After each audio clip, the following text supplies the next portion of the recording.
Filhos e filhas de Deus, boa noite, paz seja convosco. É bom esse peso, essa luta, essa vida cansada, vivido por esses personagens aqui. Realmente, todos nós, quando estamos longe de Cristo, acabamos sentindo esse peso, esse cansaço. E nós sabemos que só em Cristo nós podemos encontrar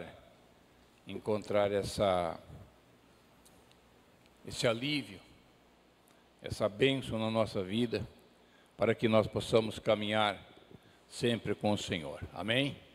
Eu quero cumprimentar meus amados que estão em casa, que Deus guarde e abençoe vocês, e que tudo aquilo que nós vamos passar aqui nesse tempo, na presença de Deus, você também possa aí na sua casa receber aquilo que Deus tem preparado para a sua vida. Eu gostaria que a igreja abrisse o livro de Lucas, capítulo 19, no versículo de número 10, para a nossa breve meditação nesta noite.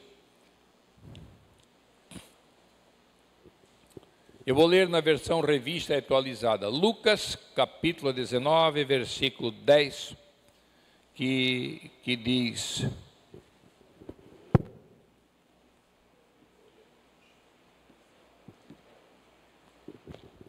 o seguinte: porque o Filho do Homem veio buscar e salvar o perdido. Senhor nosso Deus e Pai, nós queremos te louvar, te agradecer por tudo que tu tens feito por nós. E eu me coloco nas tuas mãos, diante desse altar, Senhor. Usa-me corpo, alma, ver, falar, ouvir, refletir, discernir, responder, agir. Tudo aquilo que for necessário para tu falar com essa igreja. E com a igreja que está do outro lado, Senhor, da tela, acompanhando, buscando, orando, servindo.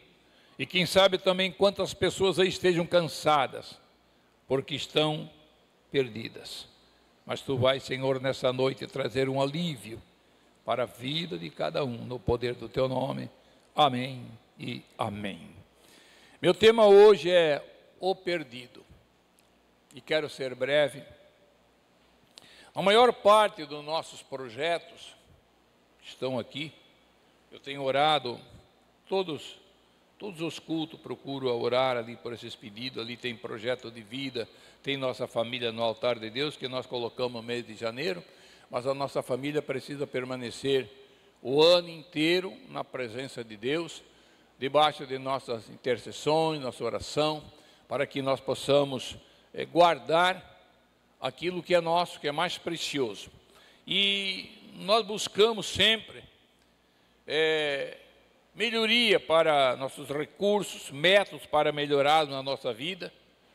Mas essa igreja aqui, nos últimos anos, tem como prioridade nós acharmos aquilo que é, sem sombra de dúvida, a maior riqueza na vida de uma pessoa.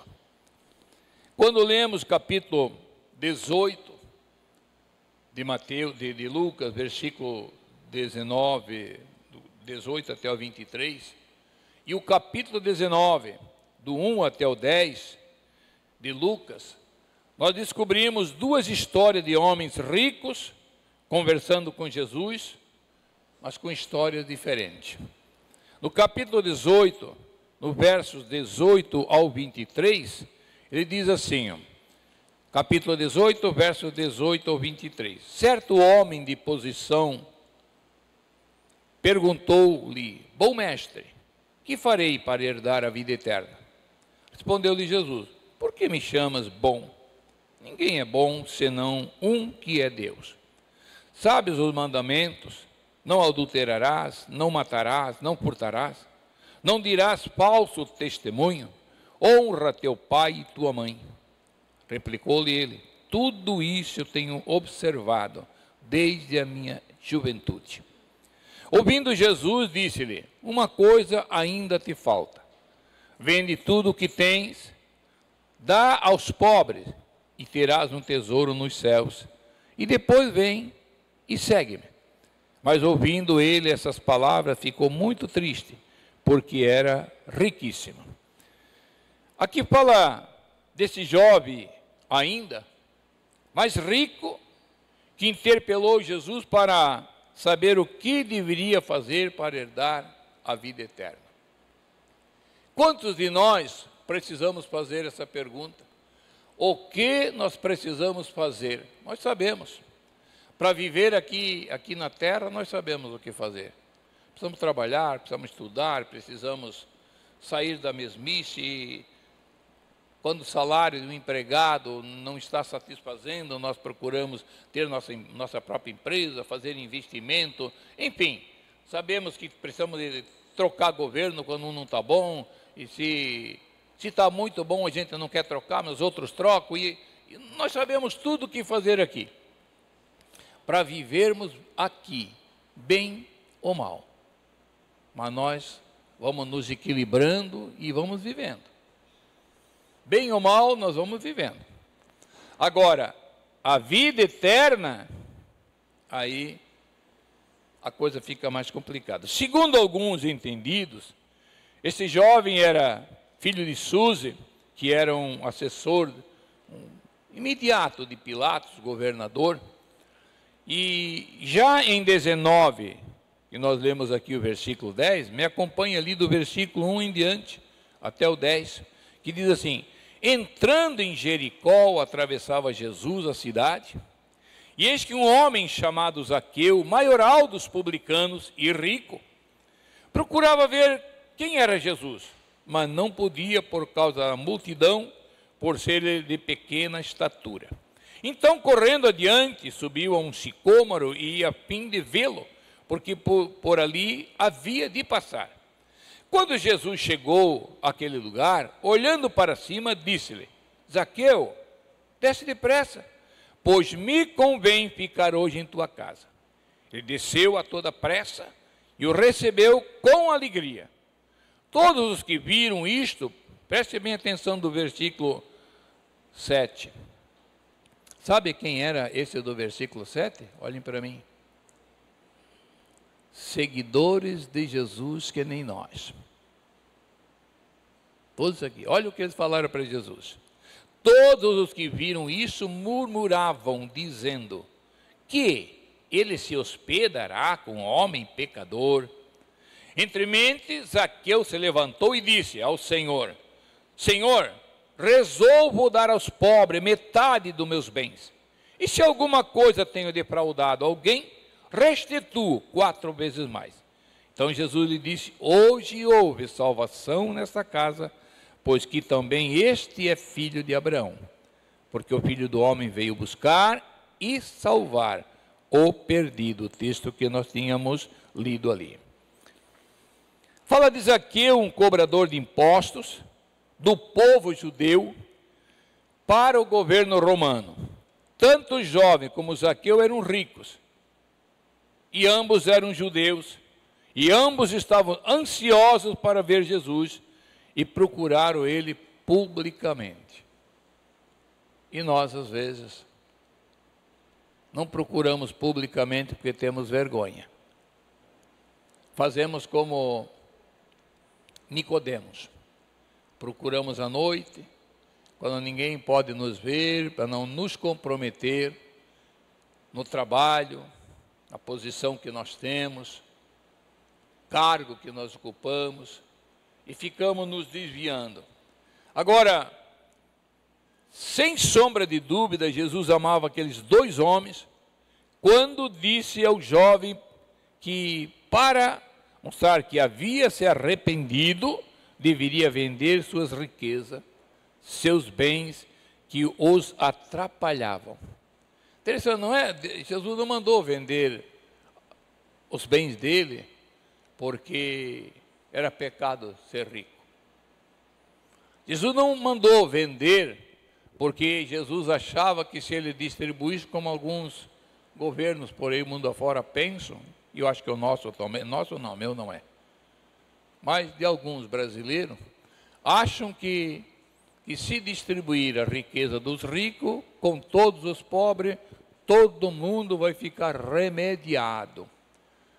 Vai andar na classe média. E a gente já sabe que não deu certo em muitos lugares, e nunca deu e nunca vai dar. Jesus estava dizendo para ele vender, porque aquelas riquezas o atrapalhavam. Impediam ele de buscar a presença de Deus com mais veemência, que é o que nós às vezes não temos tempo para buscar, Ronaldo. Nós hoje somos muito ocupados. Eu vejo dentro da minha cidade, eu vejo dentro da minha família, eu vejo dentro da minha igreja, eu vejo dentro do... Enfim, no meu círculo de amizade eu vejo isso, que muitas pessoas não têm tempo para buscar a Deus. Porque tem que correr, tem que sobreviver. Infelizmente, amados, quem faz isso, quem chega a esse ponto, ele vai sobreviver aqui. Não é viver, vai sobreviver aqui. Lá, não posso julgar ninguém. É Deus que vai julgar e a pessoa mesmo que já vai entender. Agora, Zaqueu entendeu já de entrada. Não precisou nem Jesus mandar. Nós vemos aqui quando ele diz assim: eu resolvo dar a metade do que eu tenho. Para mim é muito. E se alguém achar que eu defraudei, eu vou devolver 4 vezes mais, porque essa era a lei judaica. Tirou, dá 4 vezes mais para recompensar o tempo que aquela pessoa ficou sem nada. Mas observe o seguinte, amado. O jovem rico era religioso e moralista. Lucas capítulo 18, versículo 21, diz assim: replicou ele, tudo isso eu tenho observado desde a minha juventude. Era um cara legal, Luiz. Super religioso, moralista. Ele diz que tudo já tinha observado desde a infância dele, quando Jesus disse: sabes os mandamentos, não matarás, não adulterarás, não darás falso testemunho. Você sabe isso? Isso eu cumpro todo dia. Mas ele ainda assim mesmo, pastor Uda, cumprindo tudo isso que a lei mandava, ele foi perguntar para Jesus. Não foi Jesus que disse: ô moço, vê o que falta aí na tua vida para você herdar o reino dos céus. Ele perguntou: o que eu preciso fazer para herdar o reino dos céus? Quem nos condena? A nossa própria consciência. Ele sabia que era religioso, que era cumpridor da lei. Se você cumpriu a lei, precisa fazer, mas não, está correto, não está correto, Vilmar? Mas ele disse: está faltando alguma coisa. Aí Jesus falou: você desfaz daquilo que está te atrapalhando. O que nos atrapalha às vezes, amado, de buscarmos mais a Deus? O que nos atrapalha de nós termos a convicção que se Jesus chamasse qualquer um de nós agora, nesse momento, nós subiríamos para o céu?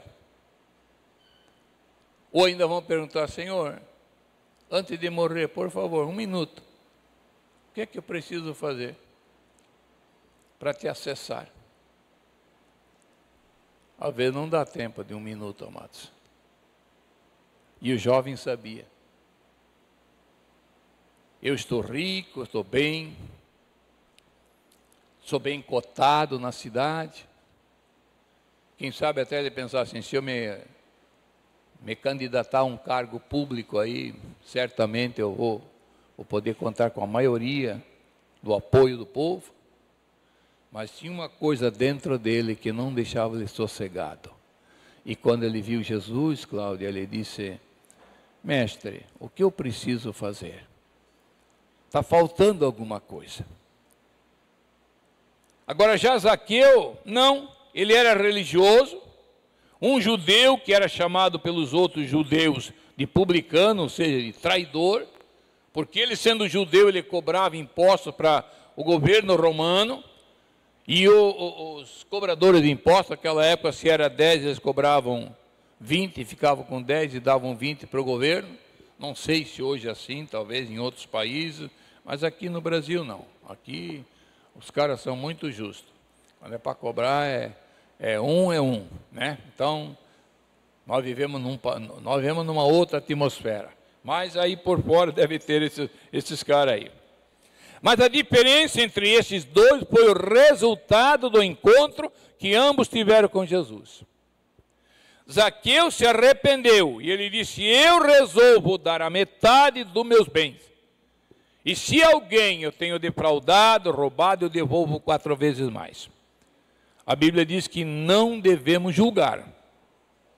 Mas se aquele jovem, mais tarde, pelo que diz a Bíblia, se não se arrependeu, podemos deduzir que ele morreu religioso, moralista, mas perdido.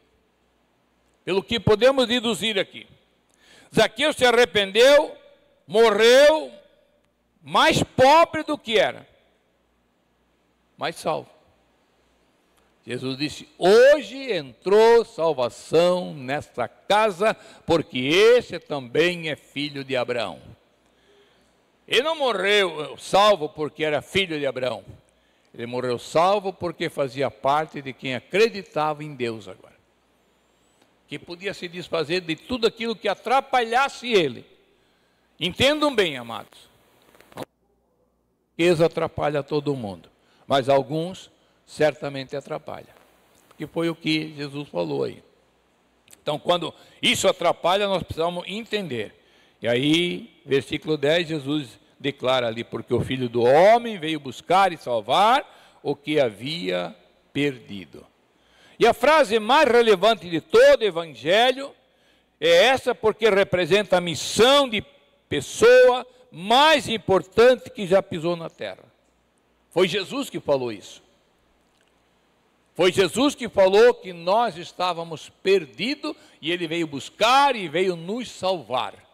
Então nós precisamos entender isso e aceitar isso. Se nós, que nos consideramos cristãos, deixarmos de nos preocupar tanto com riqueza e buscássemos o que é mais importante, o perdido, certamente seríamos mais ricos. Porque o que vai contar para nós lá em cima não é o que nós deixamos aqui, é o que nós levamos para lá. E você sabe, né? Isso aqui tudo vai ficar. Seu relógio, a sua correntinha de ouro, seu brinco, as parafernália tudo. Até a continha do banco, sinto muito, mas vai ficar. Se é cruzeiro, se é real, se é bitcoin, vai ficar para alguém. Então o que importa, Luiz, para nós, é o que nós levarmos para lá, não o que nós vamos deixar aqui. José, um historiador judeu, ele diz que era um homem alto, Jesus, indo-se em direção à casa do pequeno Zaqueu, possivelmente com o braço sobre seus ombros, caminhando, enquanto as pessoas que se julgavam justas, aqueles discípulos, seguidores deles, comentavam o fato de Jesus ter passado todo o tempo com o chefe dos publicanos. O que? Esse é o nosso profeta? Esse é o nosso guia? Esse é o nosso Messias? E vai passar esse tempo todo com esse pecador? Com esse publicano? Isso era coisa normal para o judeu. O judeu não podia ver um pecador, porque o pecador era imundo e ele era isolado, ele era o tal. Foi o que Jesus disse para o rico que estava, o judeu que estava lá na sinagoga: ó Senhor, eu te dou graças porque eu sou justo. Eu dou o dízimo da hortelã, do cominho, de tudo. Não sou, olha a oração do judeu, Patrícia. Eu não sou como esse samaritano. Eu não sou igual a ele. Eu dou dízimo, faço isso, isso, isso. E aí Jesus disse assim, quem desceu? Enquanto o samaritano dizia assim, ó Senhor, tem misericórdia de mim, pecador. Você já fez essa oração? Já fez, Ronaldo? Ó Senhor, tem misericórdia. Se nós não fizermos isso, Ronaldo, nós somos crente fajuta. Crente que não se considera pecador, que não precisa confessar-se diante de Jesus, ele é um crente fajuta. Ou seja, um crente de nada. Porque ele não reconhece que só quem não pecou aqui na terra foi Jesus Cristo. É Ele. Então, nós precisamos reconhecer isso aí. A quem você tem falado de Jesus? A outros religiosos como você? Que comungam a mesma fé? Ou os que estão perdidos? Nas drogas, no pecado, na mentira, nas falsas distrações? Como nós vimos aqui, na peça apresentada. Falsas distrações. Estou caminhando, estou viajando, estou desfrutando a vida. Que vida, amados? Que vida, eu pergunto para vocês que viajam, que vivem, que já tem aí, quem tem até 18, 20, 25 anos, não viveu ainda. Está assim naquele tempo que gente com 18, 20 anos, o exército chama a gente exatamente com essa idade. Que a gente não tem de cabeça, então você diz assim, o sargento diz, te joga no fogo. Cara, para já, você joga com arma, com farda, com tudo. Agora, se isso é para um cara de 50 anos, 60, né, Luiz? Te joga no fogo. Ei, sargento, vai tu primeiro. Não é assim? Vai tu, se der certo eu vou. Ah, mas tu vai preso. Melhor ir preso que me jogar no fogo. Vai tu pro fogo e eu vou para a cadeia. Então a gente, quando é novo, não sabe a vida ainda. Mas para nós que já não temos mais cabelo, né, carequinha assim já, nós já vivemos, sabemos que nessa vida, essa falsa distração, balada, música, bebida e outras coisas mais que vocês sabem. Quando volta para casa, volta com enxaqueca, enjoado, cansado, outro dia não pode nem trabalhar, muitos nem trabalham, porque a distração foi péssima. Agora pergunta para alguém que veio numa igreja, num culto, seja ela qual for, mais boa, menos boa, média, meia boca, tá? Qualquer igreja que fale disso aqui, ó. Pergunta se outro dia ele está cansado, enfadado. Outro dia assim, eu não sei, mas alguma coisa boa eu recebi ontem lá. Alguma coisa mudou a minha vida. É porque Jesus muda. O Espírito Santo muda. Deus transforma, amados.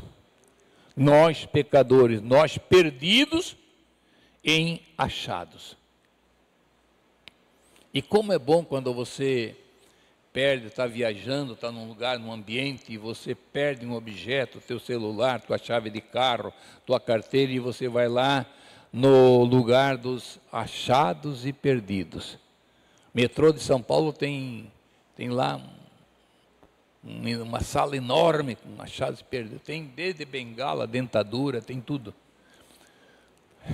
Está tudo lá. E como é bom, cara, quando perdeu, chega lá, achado e perdido. Escuta, encontrou, achei, está aqui. Oxe, o cara volta feliz. Não perdeu nada. Nós estávamos perdidos, amados, e Jesus nos achou. Num palheiro. Como agulha no palheiro. Imagina, Tiago, você, dentro de 8 bilhões de pessoas, ele te achou. Lá onde? Lá na Praia do Grande. Vem cá. Não é maravilhoso, amados? Achados e perdidos. Nós fomos achados. 2025 é tempo de buscarmos os que se acham perdidos. Esse é o ano nosso. Seu projeto aqui deve estar isso, dentro desses projetos. Eu quero achar um perdido. E sabe onde estão às vezes, Cláudia? Eu vi teu testemunho. Você foi daqui para os Estados Unidos para buscar alguém, né? Dizer, não é esse o caminho é esse aqui. Houve mudança? Houve, né? Houve mudança. Eu vi, você testemunha, ela nem falou para mim, eu vi só pela foto que ela mandou para minha mulher. A mudança que houve para quem estava perdido. Isso é maravilhoso demais. Zaqueu era bem pior diante dos judeus do que o jovem rico. No entanto, Jesus disse, hoje entrou salvação nessa casa. E o rico, ele disse que o rico saiu jovem, rico e jovem, olha que chance tinha aquele cara. Rico e jovem para desfrutar de tudo, o Senhor disse que ele saiu cabisbaixo. Porque não houve um reconhecimento que ele estava perdido. Lucas 24, vá comigo aí, o mesmo livro, lá no último capítulo, versículo 24 de Lucas, no versículo 46 até o 49, observe bem, eu quero terminar com isso aqui. Lucas 24, 46 em diante. E lhes disse, assim está escrito que o Cristo havia de padecer e ressuscitar dentre os mortos no terceiro dia. E que em seu nome se pregasse arrependimento para remissão de pecados a todas as nações, começando de Jerusalém. Vós sois testemunha dessas coisas. Eis que eu envio sobre vós a promessa de meu Pai. Permanecei, pois, na cidade, até que do alto sejais revestidos de poder. Coisa tremenda, né? Jesus disse, tem muitos perdidos aí. Mas eu quero fazer um pedido para vocês. Fiquem aqui um tempinho, até que vocês sejam revestidos. Porque para você achar o perdido, você precisa ter uma visão diferenciada. Não é a visão nossa, física aqui, que precisa de óculos para enxergar, não. Nós precisamos de uma visão espiritual, de entender que nem todo religioso está salvo. Nem toda a nossa família, porque a nossa família está salva. Nem todos que vêm na igreja conosco e faz parte do nosso rol de membresia está salvo. Nós precisamos ver isso, entendeu? Se você se arrependeu de seus pecados, agora venha se revestir do poder. Quando, pastor? Terça-feira aqui. Venha terça-feira. Eu lamento dizer para vocês, meus amados, mas sou obrigado a falar porque eu sou pastor da igreja. Muitos de vocês não vêm nenhuma terça-feira. E não é porque estão ocupados. Muitos estão ocupados, estão estudando, estão trabalho de noite. Entendo tudo isso. Não sou cego. Mas também, por não ser cego, enxergo que muitos poderiam estar aqui se revestindo de poder e nunca buscam. Aí eu vou fazer mais uma pergunta, pastor Márcio. Como é que vamos enxergar com os olhos espirituais quem precisa ser achado ainda no nosso meio? Se nós não nos revestirmos do poder do Donizete, nós vamos correr feito doido e não vamos encontrar essa pessoa. Vocês estão captando a mensagem? Venha terça-feira buscar se encher do poder. E o Senhor vai começar a mostrar para vocês onde estão as pessoas que Ele reservou para você anunciar Ele. Tem pessoas que ele vai mostrar para mim. Para a Cláudia, nossa vizinha ali, nossa irmã, ele já mostrou alguma, né? Quarta-feira vamos estar lá. E o pastor Leodoro, a pastora Elzina e a Cláudia, nós vamos nos adaptar ao horário deles, né, Cláudia? Vamos nos adaptar, porque eles não sabem ainda o que é isso. Para nós, qualquer hora. Se convidar eu às 3 horas da manhã, agora eu procuro esse dia, eu falei aqui.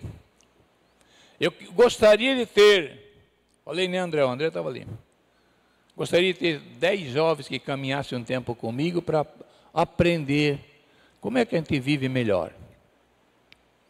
E o Edu veio e falou, pastor, eu consegui 10 jovens. 5 meninas, 5 meninas. Pronto. Pegaram o marmitão. Mas só tem uma coisa, pastor. Ele só pode estar à disposição sua às 6 horas da manhã. Disse, daí, qual é o problema? Não é problema, Eduardo. Nós vamos até onde as pessoas precisam.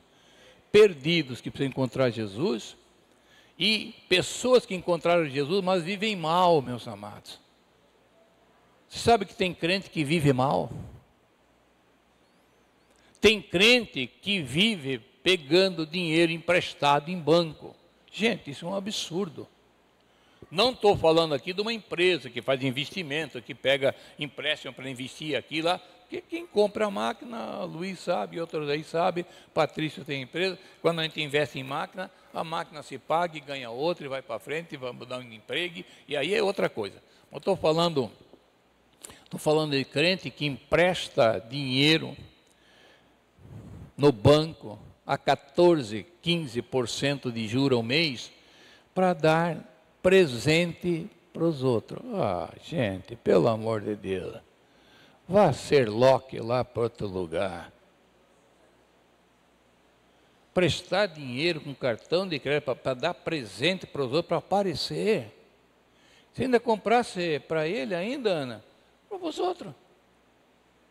E às vezes você sabe que quando você dá presente, né? Às vezes o cara recebe o presente sem com aquele arzinho assim. Obrigado. Não gostei. E você vai pagar caro pelo presente que o carcará não gostou. Vamos ser sábios. Vamos ser sábios.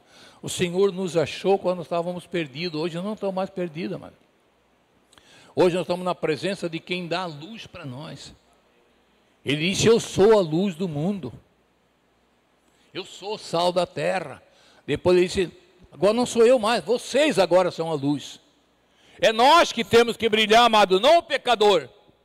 Não quem está perdido. É quem foi achado. Agora o problema é se nós realmente fomos achados ou estamos pensando que nos acharam. Mas continuamos perdidos. Se nós olharmos para a história desse jovem e de Zaqueu,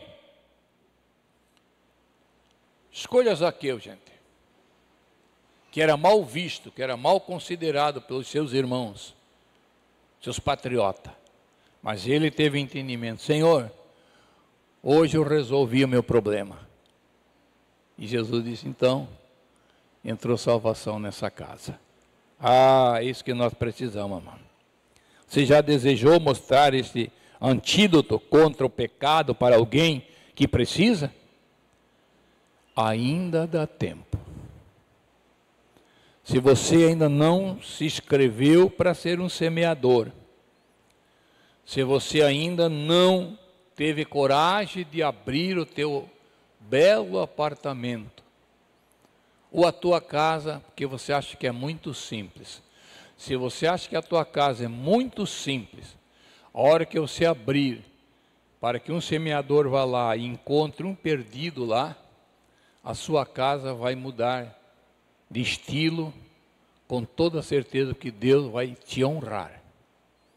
Não tenha medo e não tenha preguiça de fazer as coisas para Deus. Aquele homem pecador que era, a Bíblia diz que ele desceu depressa. Para mim, pastor, ele lançou-se lá de cima, estava lá embaixo. pessoal nem perceberam, o Zaqueu já estava lá, pronto, Senhor. O Senhor disse, tomou no ombro dele, hoje eu vou dormir na tua casa, hoje eu vou jantar contigo. Jantar, Tiago, era dormir, era ficar lá. E tem mais uma coisa, hein? Jesus nunca ia sozinho, Jesus levava um bando. Levava mais 12 com ele. Eu acho que mais um para dar 14. Ele levava um bando sempre.